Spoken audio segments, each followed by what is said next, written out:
Hello, welcome to Hope Church Harrogate's Message of the Week.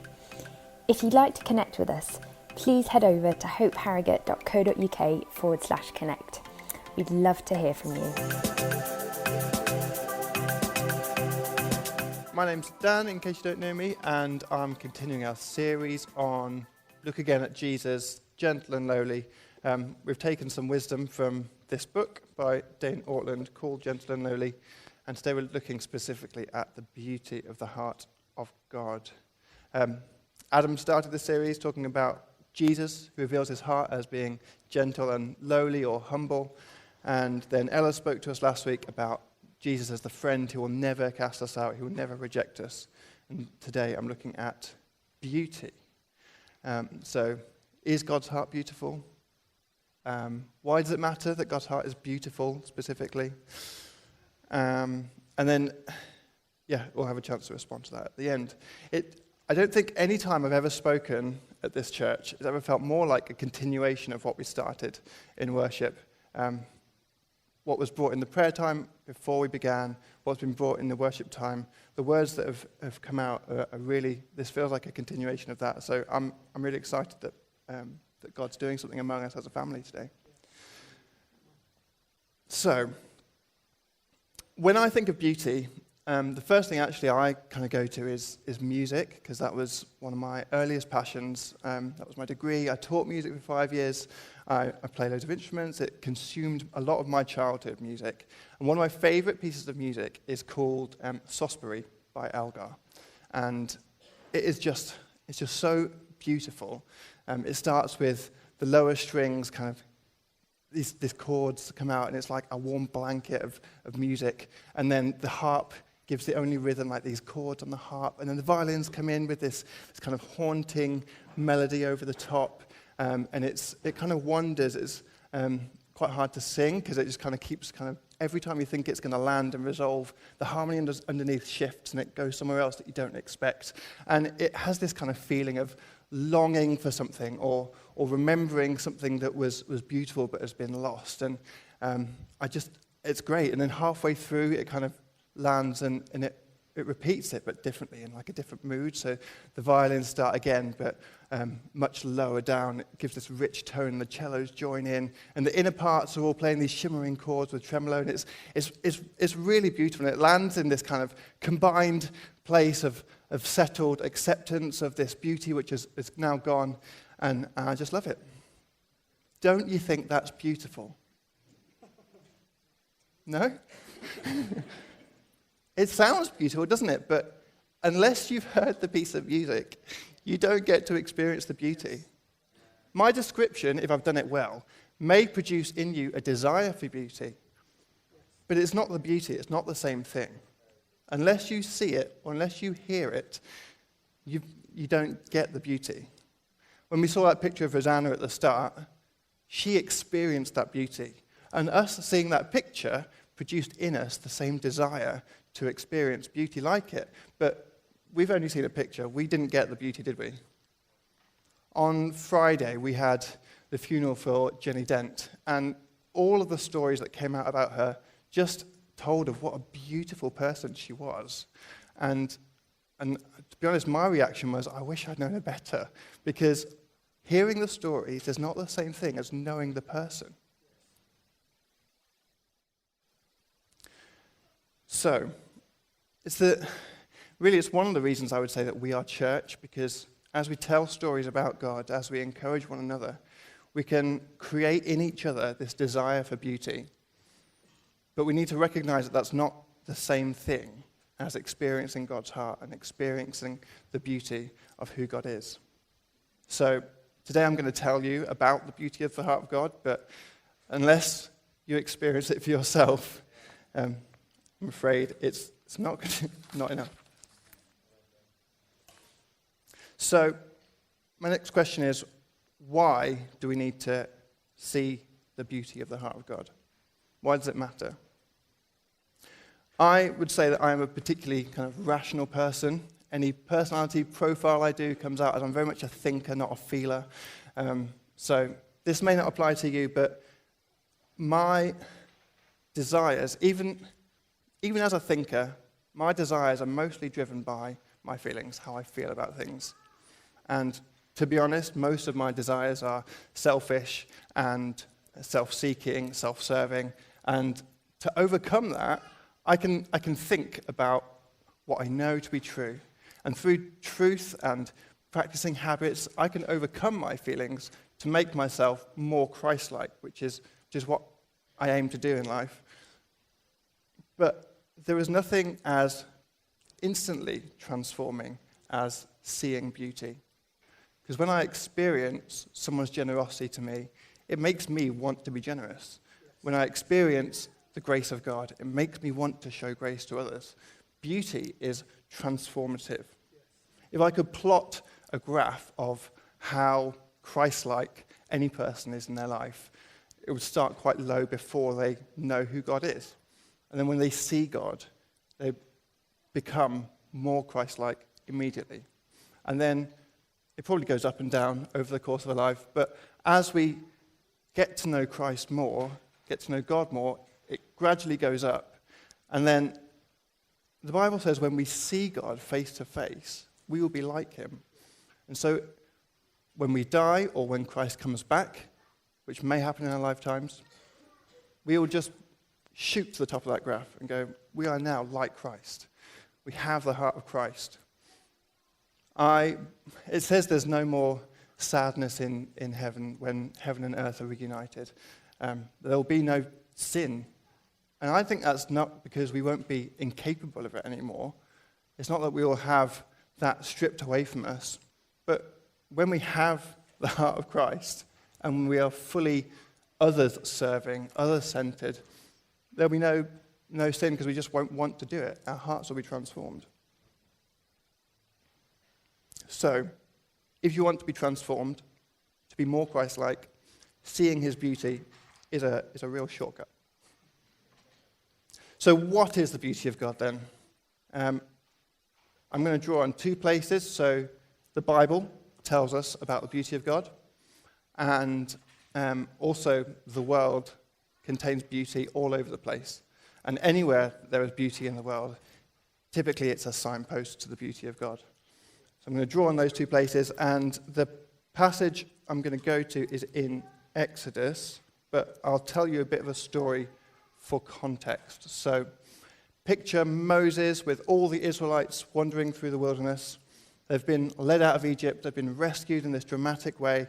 But the Israelites keep coming to Moses. There's tens of thousands of them, each one coming to him with their problems, and Moses gives them some wisdom from God on how to solve their problems. And Moses' father-in-law comes and he says, here's a great idea. Why don't you divide the people into groups, put leaders over the groups. They can solve the problems and then just send you the really big ones. So Moses divides the people into groups of 50s and hundreds and thousands and put leaders over them. It's working well. He's also got this tent. I like to imagine it like a pop-up tent. You just throw it up. It's called the tent of meeting. So he throws up his tent and then climbs aside, and the cloud comes down on the tent. And all the people outside fall down and worship, and Moses chats to God like a friend. So that's kind of Moses' day-to-day life. And then they all reach Sinai, and at Mount Sinai, Moses goes up to the mountain, and they sign a covenant, a treaty with God. And he writes the terms of the treaty on these 2 stone tablets. But at the time, the very moment when this treaty is being signed, down at the bottom of the mountain, something has gone horribly wrong. Moses goes back down the mountain and says, Aaron, what's happened? And he says, I don't really know. These people, they're really evil. They asked me to make them a god. I said, throw your jewelry in here. Out pops this golden calf. I don't really know. And so Moses smashes his stone tablets. The treaty is completely worthless because on the moment he's signing the dotted line, they are completely ruining it. And where have we got to? What detail have I missed? And yeah, God sends a plague. He basically says, if you want to be like the people in Egypt, if you want to serve the Egyptian gods, I'll treat you like the Egyptians. That's fine. They get a plague, just like the Egyptians had 10 of them. And Moses pops up his tent, climbs inside, down comes the cloud, and he says, God, are you still going to go with us? And God says, yes, I will. And Moses says, yeah, but if you don't go with us, we don't want to go. I'm going to go with you. Just come back up the mountain. We'll do it again. And Moses says, this is kind of out of nowhere. Moses says, okay, show me your glory. It's a bit of an odd jump, but God says, okay, just so you know, if you see my face, you'll die. So we're not going to exactly do that, but we'll work something out. Up you come. And bring 2 more stone tablets. I'll print you another copy of those terms. So, up the mountain, I always picture the scene as Moses is standing like in a little gap in the rock, and this huge cloud moves past the mountain. But it's not what it actually says. It says that Yahweh comes down in a cloud and stands in front of him. So, and you might picture this kind of 10-foot tall warrior God, but I kind of imagine him, maybe he's just 4 foot tall, because everything about this story is completely surprising. God is not this huge, powerful, shining monster God. He is humble, he is meek, all his glory turns out to be his goodness. And he passes by Moses and says, you can see me from the back. I don't know what the back of glory looks like, or the back of goodness, but picture that however you will. And this is what he declares to Moses. Like, context is important, because you just have to think about how badly Israel has just messed up at the bottom of the mountain.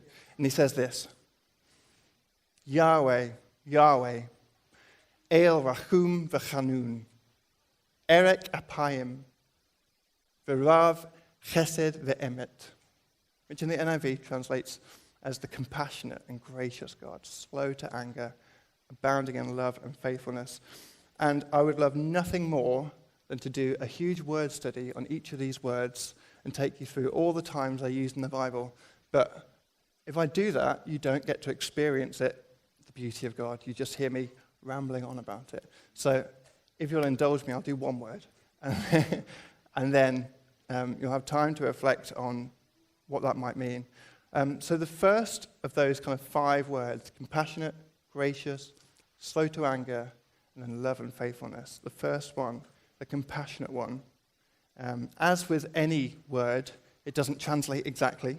So I'll try and build a picture of what this word means. The word is rachum, and it comes from the word rechem, which means womb. So it kind of, it's like the adjective of the word womb, to be woomy. Like, there is some kind of deep inside emotion which conveys like the love of a mother towards a child. That's where we're going. It's sometimes getting translated as mercy, because I think it's that feeling of, no matter how bad you mess up, I'm always going to love you. It is a self-sacrificial love. And it is a really intense emotion.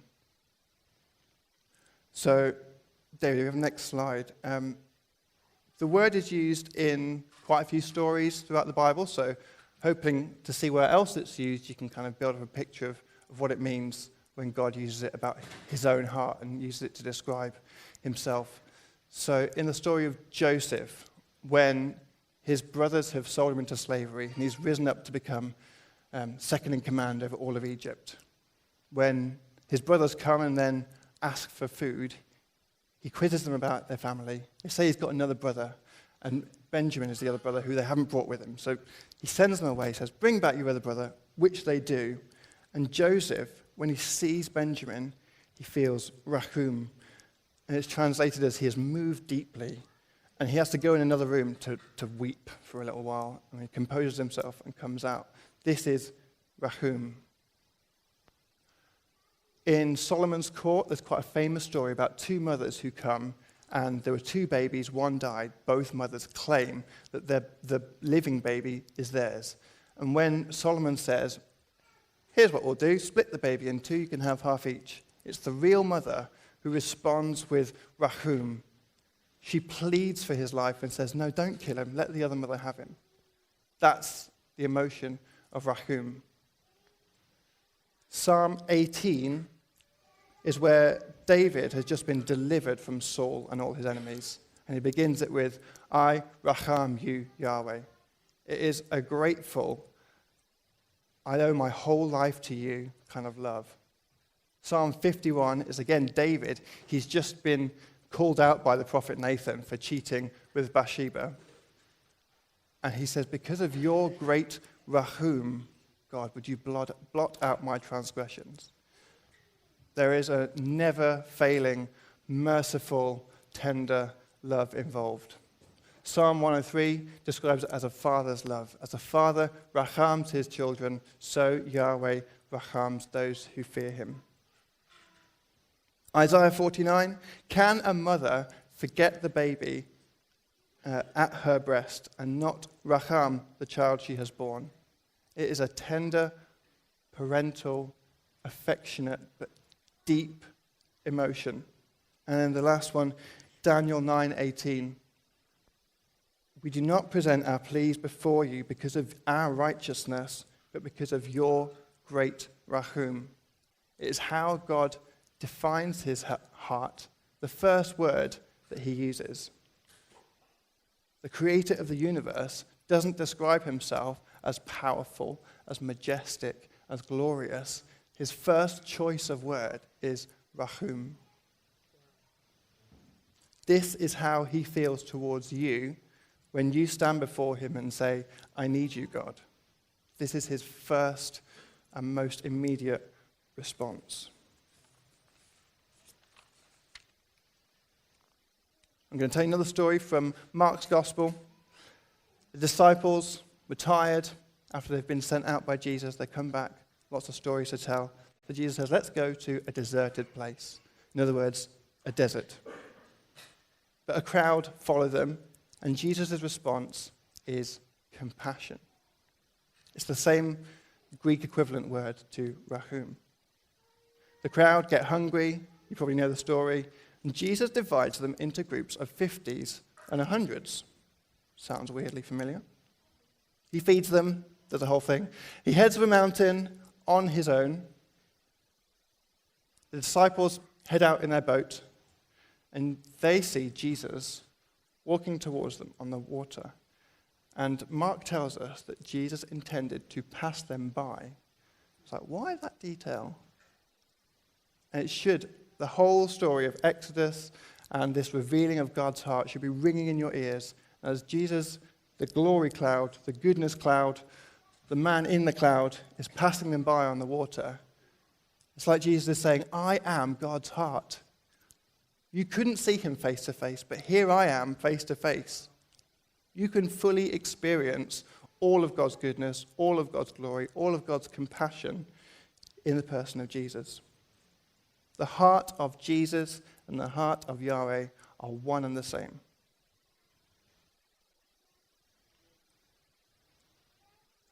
There is also plenty of beauty in the world. One place where I've recognized that I am deeply moved every time I see any kind of depiction of someone laying down their life for the people that they love. And here's a few examples. We've got some pictures of classic dad films. In Frozen, Anna at the end, she has a choice of going to her true love who can save her, or she can go to her sister, and she chooses to save the life of her sister. Tony Stark and the Black Widow in those Marvel films give their lives to rescue the ones they love. In Encanto, the grandfather surrenders his life to defend his family. And each time I watch any of those films, it doesn't matter how many times I've watched them, I find myself moved to tears at those moments. And I think it is because I've grasped something of the beauty of how Jesus laid down his life for us. And that beauty is reflected in each of these stories. It really gets me. And the thing is, Jesus' sacrifice is even more beautiful and incredible because the people he was laying down his life for were his enemies at the time. It's the very people who were killing him. So in all of these films, you see the person that they've just saved weeping over their lives, mourning for them, and it's It's emotional, but I mean, how much more tragic if those people never even knew the sacrifice or didn't appreciate it, but the person willingly gives up their life anyway.